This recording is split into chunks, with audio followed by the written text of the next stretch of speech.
अस्सलाम वालेकुम, मैं हूं ज़ीशान मलिक और आप देख रहे हैं PSL हंगामा presented by Surf Excel powered by Clear Men cooling partner Pel. तो नाज़रीन, PSL हंगामा के अब मैसेज जैसे जैसे आगे बढ़ रहे हैं पता चलना शुरू हो गया है कि कौन सी टीम जो है वो शायद हमें फाइनल में नज़र ना आए। मैं मुल्तान सुल्तान्स का नाम नहीं लूँगा, लेकिन खैर चले, समझदार के लिए इशारा काफ़ी होता है। मुल्तान सुल्तान्स ने पूरी कोशिश कर ली है कि वो इस टूर्नामेंट में फाइनल तक ना पहुंचे और वो अपनी कोशिश में बड़ी हद तक कामयाब भी हो गए। लेकिन हैरान किया जनाब पेशावर ज़ल्मी ने जालिमाना अंदाज में इस्लामाबाद यूनाइटेड को कल के मैच में शिकस्त दी है। पेशावर ज़ल्मी जो है वो इस्लामाबाद के लिए जुल्मी साबित हुए। गुज़श्ता रोज़ का मैच हमें ऐसा लग रहा था, एक ख्याल ये था कि इस्लामाबाद यूनाइटेड जो कि अनबीटेबल चली आ रही थी, एक उनको शिकस्त हुई लाहौर कलंदर से, तो शायद वो संभल जाएंगे। लेकिन कल के मैच में पेशावर ज़ल्मी ने संभलने ना दिया इस्लामाबाद यूनाइटेड को और एक निस्बतन आसान मुकाबले के बाद शिकस्त दे दी इस्लामाबाद यूनाइटेड को। 143 रन स्कोर किए थे इस्लामाबाद यूनाइटेड ने और 147 रन स्कोर कर लिए 17वें ओवर में। यानी 17वें ओवर में मैच निपटा दिया पेशावर ज़ल्मी ने। और सबसे अच्छी बात यह है कि बाबर आजम जिन पर गुज़श्ता कुछ अरसे से तनकीद भी हो रही थी वो भी फॉर्म में आ गए और एक इजाफा हुआ है माज सदाकत नाम के 19 साल प्लेयर का, जिन्होंने बड़ी ज़बरदस्त परफॉर्मेंस दी है, 55 रन स्कोर किए। तो इस मैच पर, इसके नताइज पर बात कर लेते हैं और आगे चलकर टूर्नामेंट के क्या जो है वो शक्ल नज़र आने वाली है ये भी बात करेंगे। मेरे साथ मौजूद हैं लेजेंड्स सलीम मलिक साहब और सकलार मुश्ताक साहब। अस्सलाम वालेकुम अस्सलाम। जनाब, ये क्या हुआ? मतलब अच्छे भले ऊंचाई पर जा रहे थे, वो मेरा ख्याल है जब इंसान का पांव फिसलता है तो लुढ़कना शुरू हो जाता है। लुढ़कना शुरू हो गया इस्लामाबाद यूनाइटेड। और जो हम शुरू में बात किया करते थे कि यार इतना भी जीतना अच्छा नहीं है, कोई एक आध मैच हार भी जाएं, तो 2 मैच हो गए हैं वो हार गए मुसलसल।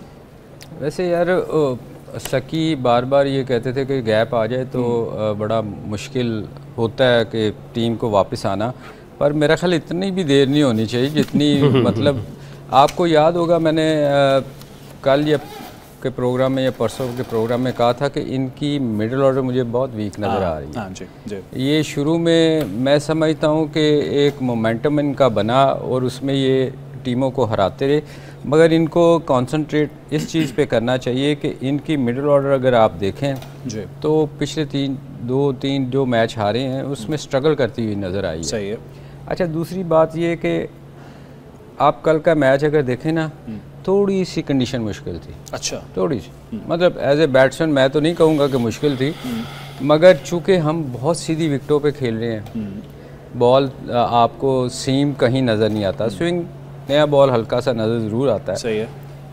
पर जहाँ हम आप देखें थोड़ा सा बॉल वेरी करता है, वेरी से मुराद को थोड़ा सा बॉल स्विंग या सीम करता है, ये जितने भी बैट्समैन हैं ये स्ट्रगल करते हुए आपको नजर आता है। वो नया बच्चा कैसे खेल गया फिर? नहीं, मैं आपको बताता हूँ ना, देखें शुरू में इस्लामाबाद ने उसने बाबर ने कैच छोड़ा उसका साहबजादा फरहान का जी, हालांकि उसके बावजूद आप देखें बॉल बड़ा स्विंग कर रहा था, मुश्किल हो रही थी, कोई शॉट नहीं लग रही थी। ठीक है, आसानी से। ठीक है।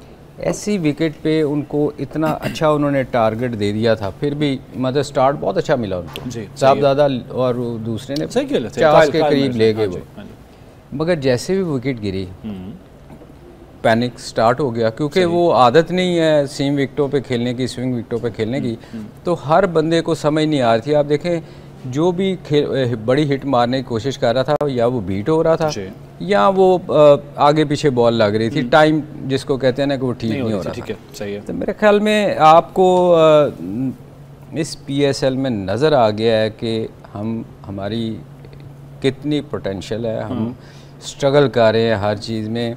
जहाँ थोड़ी सी मुश्किल विकेट आती है, आप देखें न्यूजीलैंड हो जाते हैं वहाँ पे, न्यूजीलैंड में देखें एक्सपोज हुए ना, न्यूजीलैंड में गए हम, एक्सपोज हो गए, थोड़ी सी स्विमिंग विकेट थी। तो ऐसी विकेटों पे आपको कोशिश ये करनी चाहिए कि मैच को लंबा लेके जाए। ठीक है। जैसे ही, और फिर सॉफ्ट टारगेट आप ढूंढते हैं इसमें कि यार जो हल्का बॉलर है उस पर आपने स्कोर करने की कोशिश करनी है, अदरवाइज आप कोशिश यही करें कि सिंगल दुक्का करके आप टीम को लेके जाए ताकि विकेट्स इन हैंड रोटेट करते रहें इसको। मगर अनफॉर्चुनेटली हमारे यहाँ ऐसा हो नहीं रहा, हम जैसे ही थोड़ी मुश्किल विकेट आती है हम स्ट्रगल करते हैं। बिल्कुल ठीक है। सकलान भाई, जैसे मिडिल ऑर्डर की बात की है सलीम भाई ने भी, मलिक साहब ने भी, लेकिन अगर देखा जाए तो इमाद वसीम तक बैटिंग वैसे तो जाती है, मगर कल वो हमें इस्लामाबाद यूनाइटेड वो नज़र ही नहीं आई जो इससे पहले पूरे टूर्नामेंट में छाई हुई थी, जिस तरीके से सारी टीमों को उसने आगे लगाया हुआ था। मैंने कहीं सुना है कि शायद वो हर किसी को चांस देना चाह रहे हैं क्योंकि सॉर्ट ऑफ वो थ्रू कर चुके हैं एलिमिनेटर में। तो मैं ये समझता हूँ कि it's a funny game, you can't do too many experiments and you can't do too many changes. अगर आप ये कर रहे हैं तो उल्टी पड़ सकती हैं, क्योंकि it's all about momentum, it's all about the confidence, winning streak and habits, you know, वो सारी चीज़ें आहिस्ता आहिस्ता टू मैनी एक्सपेरिमेंट्स या too many changes can cause you know the problem. पूरे यूनिट के अंदर चीज़ें ऐसी हो सकती हैं। और मैं ये समझता हूँ जैसे अभी मैं और सलीम भाई बार बार ये बात कर रहे हैं कि जब गैप आ जाता है, क्योंकि गैप का आना ही मोमेंटम का तोड़ना है। बिल्कुल ठीक है। एक बैट्समैन बड़ा अच्छा खेल रहा है तो मैं सिर्फ उसका मोमेंटम ही तोड़ूंगा ना, तो वो उसकी सोच चेंज हो जाती है। ट्रू। और फिर उसके बाद अगला गेंद करता हूँ तो जो उसने पहले जेन जो बनाया होता था फिर उसको दोबारा फिर जेन बनाना पड़ता है। तो ये तो सिर्फ 30 सेकंड का मोमेंटम तोड़ने की बात है। तो जब मैचेस की विनिंग स्ट्रीक चल रही है उसके अंदर, क्योंकि अगर आपको प्रैक्टिस भी नहीं, यहाँ प्रैक्टिस भी नहीं मिलती है, सही है, आपको प्रैक्टिस भी प्रॉपर नहीं मिलेगी, आपका मोमेंटम भी नहीं है, गैप ज़्यादा आ गया, तो आपको you have to be very alert. आपको सारी चीज़ों के ऊपर on top of all the plans और ऑल द प्रेपरेशन आपको होना पड़ता है स्पोर्ट्स स्टाफ को। तो एनीवे आई थिंक विकेट थोड़ी बहुत थी, बट इतने डिमेंड्स नहीं थे कि भाई बहुत ज्यादा स्विंग, बहुत ज्यादा होता है। बट वही सलीम भाई ने जो कहा कि बहुत फ्लैट विकेट खेलने की आदत पड़ जाती है, थोड़ा सा भी होता है तो वो थोड़ा नहीं होता, वो बहुत ज्यादा होता है, जिसकी वजह से ऐसी चीजें होनी शुरू हो जाती है। आपने एक बात कही कि अमाद वसीम तक बैटिंग है, मैं समझता हूँ नसीम शाह तक बैटिंग है। बिल्कुल ठीक है, वो उसने भी मैच जितवाया है। मैं आपको बताऊं, कभी भी लंबी बैटिंग करने से आप नहीं जीतते। आपको याद होगा सकी कि इंग्लैंड की टीम जब टीम अनाउंस हुआ करती थी ना, आपकी नहीं, मैं पहले की बात कर रहा हूं, तो वो 9 तक बैटिंग रखते थे, ज़्यादातर वो ऑलराउंडर खिलाते थे क्योंकि बैटिंग लंबी हो जाए। तो आज तक वो जीते नहीं थे, हमेशा मार खाते थे, हर टीम से मार खाते थे। तो लंबी बैटिंग करने से आप कभी नहीं जीते। आप जीतते हैं प्रॉपर 5 बॉलर खिलाए हो, 5 बैट्समैन खिलाए हो, एक आध ऑलराउंडर हो, तब आपकी टीम का कम्बिनेशन तब जाके आपका कम्बिनेशन अच्छा बनता है। आप कभी लंबी बैटिंग या लंबी बॉलिंग करने से नहीं जीतते। बिल्कुल ठीक है सर। अच्छा चलें, अब आ जाते हैं पेशावर ज़ल्मी की तरफ। अगर स्टार्ट में देखें तो मिशेल ओवन, साइम अयूब जो कि पहले मैच में 50 करने के बाद मुसलसल स्ट्रगल कर रहे हैं, कल भी 1 रन पर वो आउट हो गए। अपार्ट फ्रॉम दैट फैक्ट, ये ओपनर्स के फेल होने के बावजूद जिस तरीके से, मतलब शहबाला और जो दूल्हा है वो तो बाबर आजम और मां सदाकत, इसका नाम अगर ना लिया तो ज्यादती होगी। पहला मैच था इस बच्चे का, 19 साल इसकी उम्र है और बड़ी ज़बरदस्त इसने परफॉर्मेंस दी है। तो आगे उन्होंने मैच बना दिया पेशावर ज़ल्मी के लिए, ओपनिंग बल्लेबाजों के फ्लॉप होने के बावजूद। इन दोनों की परफॉर्मेंस खास तौर पर बाबर आजम और मां सदाकत। यार बाबर में तो कोई चेंज नज़र नहीं आई, वो तो नॉर्मल अपना वही गेम खेला जो 200 भी किया हो तो वो इसी पेस से खेलता है। तो वो तो उसके लिए तो एक बना बनाया स्टेज था जो मास की आप बात करें, सदाकत की इमर्जिंग प्लेयर है, एक यंगस्टर आया। देखे, मैं हमेशा कहता हूँ जितनी देर आप नए लड़कों को चांस नहीं देंगे आपको टैलेंट का पता नहीं चलेगा। मैं अपने वीलॉग में भी यही कहता हूँ, यहाँ भी मैं 10,000 दफ़ा कह चुका हूँ कि एक सर्कल है जिसको तोड़ना बहुत ज़रूरी है। वो उसी के अंदर से प्लेयर आप खिलाते हैं, नए प्लेयर को चांस नहीं दिया जाता, बार बार उसको दिखाते हैं आप कि जी हमारे पास तो यही है, हम क्या करें, हमारे पास और प्लेयर ही कोई नहीं है, ऑप्शन ही कोई नहीं। अब जब ऐसे लड़कों को जो इमर्जिंग प्लेयर हैं या यंगस्टर हैं, जो और भी बहुत सारे यंगस्टर हैं जो टैलेंटेड है, जिन्होंने बहुत स्कोर किया हुआ है, आप उनको खिलाते नहीं। एक अंडर 19 का बच्चा था, मुझे उसका नाम याद नहीं आ रहा, उसने बड़ी अच्छी परफॉर्मेंस की थी पाकिस्तान के लिए, मैं उसका नाम भूल रहा हूँ, हसीबुल्लाह तो नहीं है शायद, तो वो किधर है, उसको तो आपने चांस नहीं दिया।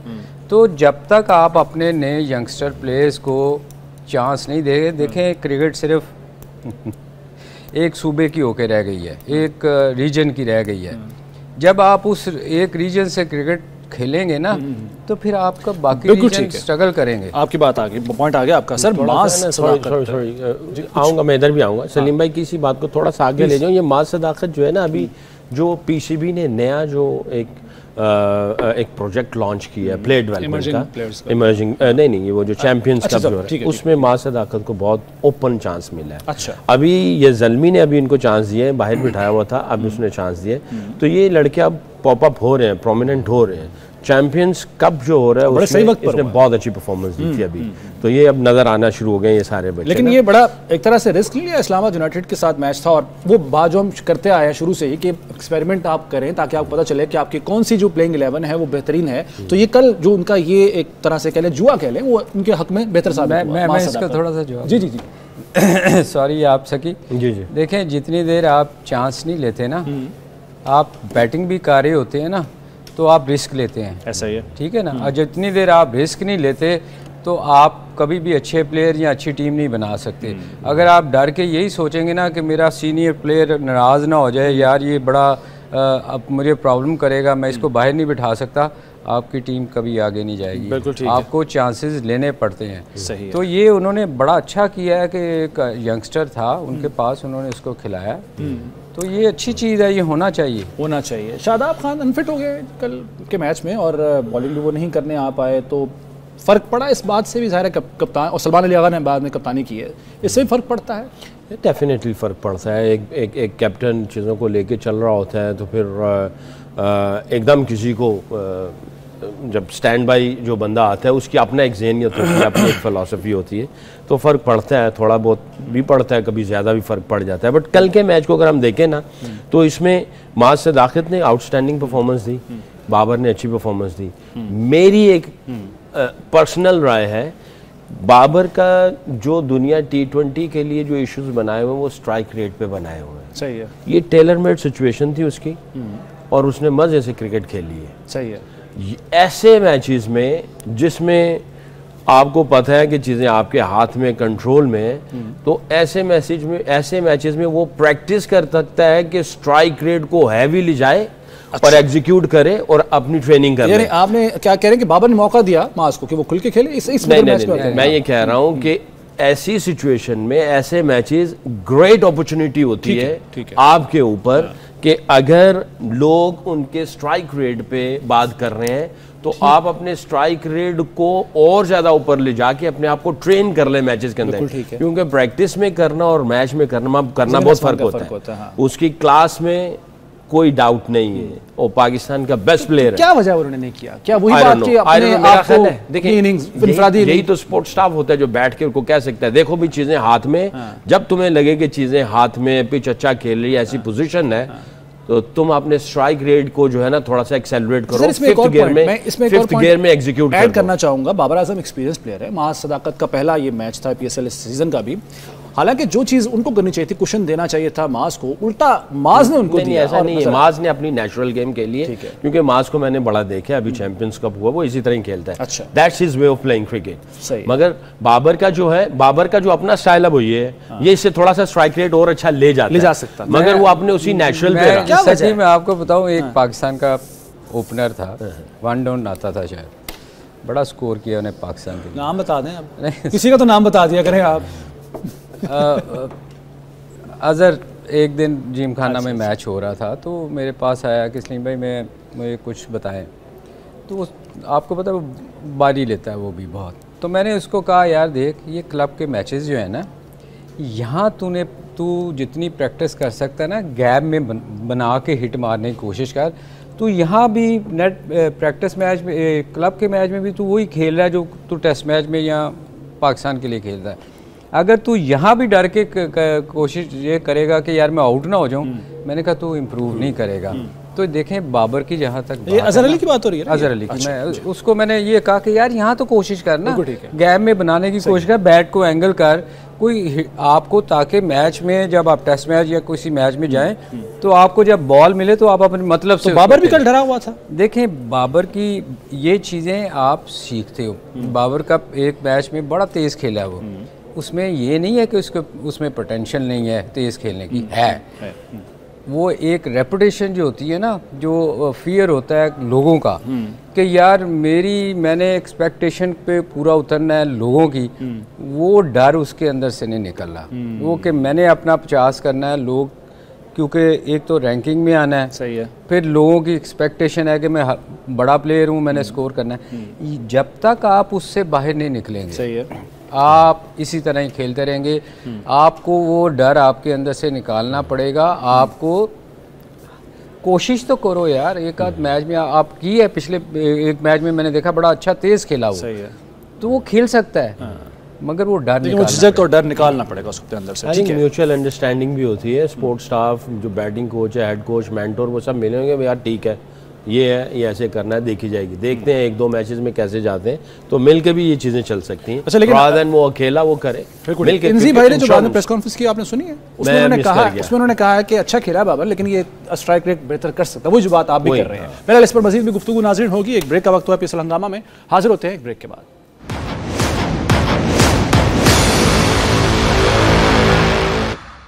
पीएसएल हंगामा में एक बार फिर खुशामदीद। ब्रेक पे जाने से पहले हम बात कर रहे थे कल के मैच की, इस्लामाबाद यूनाइटेड मुकाबला पेशावर ज़ल्मी, जिसमें शानदार कमबैक किया पेशावर ज़ल्मी ने और शिकस्त दी है इस्लामाबाद यूनाइटेड को। तो यूं अगर पॉइंट्स टेबल की भी बात अगर हम कर लें तो इस्लामाबाद यूनाइटेड बदस्तूर है तो टॉप पर ही, पहले नंबर पर ही है। 7 मैचेस खेलकर 5 मैचेस जीते हैं, 2 हारे हैं इन्होंने और 10 पॉइंट्स इनके मजमूई तौर पर हो चुके हैं।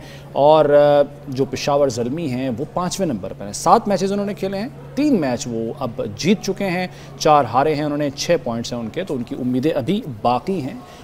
दूसरे अल्फाज में पेशावर ज़ल्मी के लिए पिक्चर अभी बाकी है। तो सकलान भाई, ब्रेक पे जाने से पहले वो मैंने जैसे कि इंज़माउल हक साहब के प्रेस टॉक का भी मैंने हवाला दिया था, इस मैच के बारे में तो उन्होंने बात की ही है, लेकिन जिस तरह से जो मास सदाकत ने मुतासिर किया है, एहसानुल्लाह आपको याद होगा, उसके हवाले से भी उन्होंने बात की है कि उसको हम ट्राई कर सकते हैं। ये वही जी फास्ट बॉलर, ये वही एहसानुल्लाह है जिनके बारे में अली तरीन जब उनकी टीम में था वो कहते थे कि जी सारी ज़िंदगी 130 से ज़्यादा गेंद नहीं कर सकता ये, लेकिन अब उन पर काम हुआ है एहसानुल्लाह पे, तो वो इंडिया दे दिया है इंजी भाई ने कि उसको ला सकते हैं। और क्या वो लीथल साबित हो सकता है? डेफिनेटली उसके अंदर जो इस वक्त बर्निंग डिज़ायर होगी ना, उसके अंदर एक तूफ़ान जो है उसके अंदर बरपा होगा।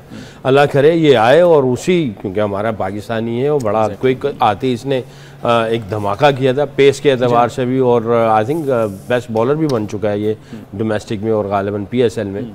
तो अल्लाह करे वो आए और आके उसी पेस से गेंद करे और उसकी जो प्रॉब्लम इश्यूज़ थे इंजरी के एतबार से वो सॉल्व हो चुके हों। और इंजी भाई ने अगर वो कहा है, मेंशन किया है, तो अल्लाह करे जी आना चाहिए उसको और आए और आके कोई धमाका करे जी। सही है जी। एहसानुल्लाह का ना जो उस पर काम करने की ज़रूरत थी ना, वो अगर किसी ने उसको पिछले साल जितना भी वो सीज़न खेला, अंडर प्रेशर उससे बॉलिंग नहीं होती थी। अच्छा, जहाँ उस पे अंडर प्रेशर पड़ा, वो उसको बिल्कुल समझ नहीं आती थी कि मैं बॉल किधर करूँ।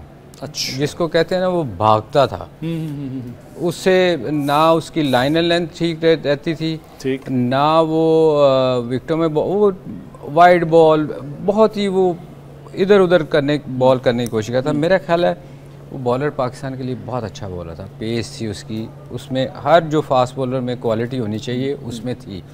मगर असल चीज़ जो थी ना उसकी, वो इस चीज़ों पे काम करने की ज़रूरत थी कि वो जब मार पड़ती है आपको तो वहाँ आपने क्या करना है। तो इतना अर्सा आपको लगता है उस पर काम हुआ होगा, इन पॉइंट्स पे भी काम हुआ होगा? जाहिर है अगर इंजी भाई ने कहा है, मुझे नहीं लगता, मुझे लगता है कि सिर्फ उसकी फिटनेस पे काम हुआ होगा। अच्छा, क्योंकि वो अनफिट ज़्यादा रहा, तो अनफिट किसी की, मुझे नहीं लगता किसी की नज़र इस चीज़ पे भी गई होगी कि इसमें असल प्रॉब्लम कहाँ है। सही है सर, ये अनफिट में होता ये भी है। आप इसी को आगे, मेरा ख्याल है आप यही सवाल कर रहे थे, जब इंजर्ड होते हैं ना आप, तो अगर आप यहाँ पे थे इन टर्म्स ऑफ पेस और इन टर्म्स ऑफ अपनी स्किल्स के एग्जीक्यूशन पे, तो जब आप इंजर्ड होते हैं आप नीचे आ जाते हैं, फिर आपने यहाँ से ऊपर फिर जाना होता है। अच्छा, इसमें मेरा ऐड कर लीजिएगा, मैं साइम अयूब की मिसाल देने लगा था साथ में, क्योंकि यह तो बॉलर है, वो बैट्समैन है, लेकिन वो भी वही बात कि वो आए, ठीक है, उन्होंने 50 की, लेकिन वो अभी तक उस फेज से निकल नहीं पा रहे। इसमें वो भी ऐड प्लीज कर लीजिएगा जी। वो तो बताया भी था मैंने कि कोई इंजर्ड होता है या ड्रॉप होकर वापस आता है ना, तो 8-10 मैच लग जाते हैं। कुछ ग्रेट्स प्लेयर्स होते हैं ऐसे कि जिनकी जो फीलिंग्स होती है ना, मसल मेमोरीज, फीलिंग्स, उनका कॉन्फिडेंस वो प्रिजर्व करके रखते हैं, और वो जब मौका आता है ना तो वो उसी लेवल से शुरू करते हैं। यानी अगर वो इधर होते हैं तो अगर वो इंजर्ड है, सही, ठीक है, इंजरी के बाद वो बहुत जल्दी ऊपर पहुंच के वो आप आगे से आगे चलना शुरू हो जाते हैं। वो उनका जो प्रोसेस है या जो उनकी ट्रेनिंग है, प्रेपरेशन है, जो उनकी स्किल्स की एग्जीक्यूशन है, उन्होंने प्रिजर्व की होती है, उन्होंने उनकी बड़ी लुक आफ्टर की होती है, फिर उनके ऊपर वो टॉप अप करके वापस फिर इधर चले जाते हैं, जिसकी वजह से कोई 3-4 मैच लेता है और जो बेचारे दूसरे होंगे वो 6-8 मैच ले जाएंगे। कुछ ऐसा होता है। खास तौर पे फास्ट बॉलर की जब इंजरी होती है तो उनके दिमाग में वो इंजरी रहती है कि कहीं मैं इंजर्ड फिर ना हो जाऊं। अगर हल्का सा निगल होता है, टिंगलिंग होती है, कुछ अनकंफर्टेबल होता है, तो वो फिर ये ज़हन में आता है कि कहीं मैं इंजर्ड ना हो जाऊं। तो उनके एक्शन में और उनके एग्जीक्यूशन में कोई ना कहीं साइकोलॉजिकल ब्लॉकेज आ जाती है। सही है। तो इसीलिए वो इंजरी के बाद वापस आया है। तो जिन इश्यूज की सलीम भाई ने मेंशन कहा कि अभी तो वो उस साइड पे गया ही नहीं है, तो यहाँ पे अभी वो काम होने वाला, मेरा ख्याल है काम होने वाला, मैं एग्री करूंगा सलीम भाई पे। सही है। तो अब ये है कि अगर वो इंजरी इनके दिमाग से निकल चुकी है और उसके ऊपर उसने इनफ वॉल्यूम कर लिए और क्या आया, जो उसकी पेस थी वो उस पेस पे आ चुका है, सही है, तो फिर तो बहुत अच्छी बात है। अगर आया तो फिर, क्योंकि उससे पहले कोई क्रिकेट खेला नहीं है, ठीक है, तो जब आपने अपनी मेंटल टफनेस की और आपकी एग्जीक्यूशन की, जो आपके पास स्किल्स हैं, उसके एविडेंस कहाँ पे लिए? वो एविडेंस तो कहीं मिले ही नहीं हुए। सही है। तो ये सीधा ही डायरेक्ट जा रहा है, क्योंकि एविडेंस के लिए आपको खेलना पड़ेगा। तो नीचे कोई डोमेस्टिक क्रिकेट भी उसने इतने खेली नहीं। सर फिटनेस की चूंकि बात हो रही है तो मैं चाहूंगा कि आजम खान का जिक्र कर लें। तो किसका? आजम खान। आजम खान और इबाद वसीम क्या कर रहे हैं और टीम में क्या कर रहे हैं? ये तो देखें, ये तो ऑनर्स को पता होना चाहिए जिन्होंने उनको रखा हुआ है, या कैप्टन से पूछना चाहिए जिसको कॉन्फिडेंस है उन पे। सही है। क्योंकि दो चीज़ें होती हैं, कैप्टन ही टीम सेलेक्ट करता है और मैनेजमेंट टीम सेलेक्ट करती है। ठीक है। या आपकी जो ऑनर है वो अगर किसी को पसंद है, यहाँ आ जाता है पसंद नापसंद। सही है। देखें ना, कीपिंग में भी उसके कीपिंग के अलावा आप फील्डिंग करवा नहीं सकते। ठीक। क्योंकि बाहर उससे बड़ा मुश्किल है फील्डिंग करना। तो मेरे ख्याल में वो स्ट्रगल कर रहा है पिछले 5-6 मैचों से। तो इस्लामाबाद को ये सोचना पड़ेगा। अमाद तो फिर भी देखें, स्पिन में अगर आप देखें तो उसने 2 ओवर किए, वो 2 ओवर उसके बुरे नहीं थे। ठीक है। वो बैटिंग में भी वो नीचे आके कुछ ना कुछ कर जाता है। मगर आज़म के लिए उनको ये सोचना पड़ेगा कि किसी को चांस दें, क्योंकि वो बेचारे से गिरने के बाद उठा भी बड़ी मुश्किल से जाता है। तो मैं कल हंस रहा था उसको देखे। अच्छा, आपने अभी जो बात की थी ना फास्ट बॉलिंग की, हाँ जी, मैं उस पर थोड़ा सा देखें, बुमराह अनफिट हुआ, ठीक है, उसमें तो कोई फ़र्क नहीं आया, उसी पेस से बॉलिंग कर रहा है। क्या फ़र्क है फिर? वजह क्या है सर? मैं वो यही चीज़ हमने शाहीन में भी देखी थी। वापस जब वो आया था तो वो मिसाल देता हूँ। वो प्रोफेशनल लोग हैं।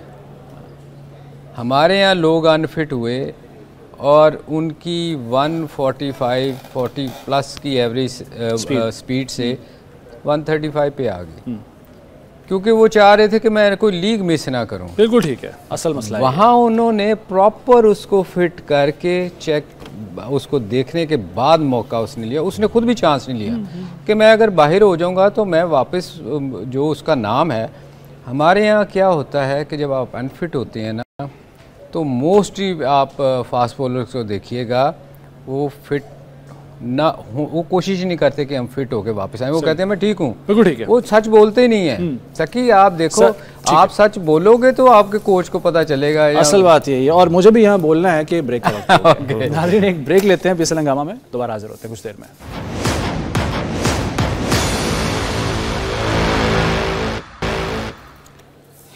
पीएसएल हंगामा में एक बार फिर खुशामदीद। तो नाज़रीन, जो मैच हो चुका उस पर तो बात कर ली। अब जाहिर है वो नताइज तो बदल नहीं सकते, लेकिन जो मैच आज होने जा रहा है उसके नताइज पर हम प्रिडिक्शन ज़रूर ले सकते हैं अपने लेजेंड से। तो आज है इंपॉर्टेंट मैच इस्लामाबाद यूनाइटेड और कोयटा ग्लैडिएटर्स का, और इस पीएसएल सीज़न 10 में ये पहली मरतबा दोनों टीमें मद्दे मुकाबिल आने जा रही हैं। देखते हैं क्या आउटकम होगा। वैसे अगर ओवरऑल बात कर ली जाए हेड टू हेड इनकी, तो टोटल ये 19 मैच खेल चुके हैं और इस्लामाबाद यूनाइटेड का पलड़ा भारी है 10 मैचेस की फतह के साथ, जबकि कोयटा ग्लैडिएटर्स ने 9 मैच जीत रखे हैं। तो आज का ये जो इंपॉर्टेंट मैच है, इसमें ये भी ख्याल रहे कि इस्लामाबाद यूनाइटेड पहले नंबर पर है, कोयटा तीसरे नंबर पर। दोनों ने अब तक 7 मैचेस खेले हुए हैं और पॉइंट्स जो है वो 10 और 9 का फ़र्क है। सिर्फ 10 पॉइंट्स हैं इस्लामाबाद के और 9 पॉइंट्स हैं कोयटा ग्लैडिएटर्स के। तो एक तरह से ये मुकाबला बराबरी का ही है। सर सकरान भाई, आपसे पूछूंगा पहले कि जो 2 मुसलसल मैच हारी है इस्लामाबाद यूनाइटेड, कितना फ़र्क पड़ेगा आज के मैच में? और कल अभी लेटेस्ट अभी मैच तो कल ही शिकस्त हुई है उनको, तो क्या आप समझते हैं कोयटा का पलड़ा भारी होगा? देखिए, टेबल को आप देखते हैं ना, तो अगर ये जीतता है कोयटा ग्लैडिएटर तो ये नंबर 1 पे आ जाएगा, क्योंकि इनके 9 पॉइंट हैं। लाहौर कलंदर 8 खेल के उनके 9 हैं, तो इनके 8 खेल के 11 हो जाएंगे, उनके 8 खेल के 10 सर, हो जाएंगे। वक्त का मसला है। सिर्फ प्रेडिक्शन क्या आपके ख्याल में कौन सी टीम? परसेंटेज बता दीजिए। आई थिंक 50-50 है सर। यार कोयटा मुझे पसंद है इसलिए 40-60। अच्छा 60 कोयटा के लिए, ठीक है जी। तो ये नाज़रीन प्रेडिक्शन है। वक्त खत्म हो गया। PSL हंगामा से इजाज़त दीजिए, अल्लाह हाफ़िज़।